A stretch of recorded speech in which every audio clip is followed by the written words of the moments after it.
প্রধানমন্ত্রীর সঙ্গে ভিসার এশিয়া প্যাসিফিক অঞ্চল প্রেসিডেন্টের সাক্ষাৎ, বাংলাদেশে বিনিয়োগ ও ব্যবসা সম্প্রসারণে ভিসার আগ্রহ প্রকাশ। স্বাধীনতা বিরোধীরা মুক্তিযুদ্ধের ইতিহাস ছোট করার চেষ্টা করছে, মন্তব্য রুহুল কবির রিজভীর। ভারতের সঙ্গে সম্পর্ক হবে নতুন বাস্তবতায়, 17 বছরের ধারায় নয়, জানিয়েছেন তথ্য উপদেষ্টা। 27 আগস্ট বসছে জাতীয় সংসদের তৃতীয় অধিবেশন।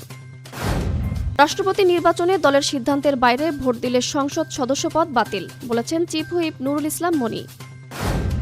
দলের বাইরে ভোট দিলে 70 অনুচ্ছেদ কার্যকর হবে কিনা তা রাজনৈতিক প্রশ্ন, মন্তব্য নির্বাচন কমিশন সচিবের।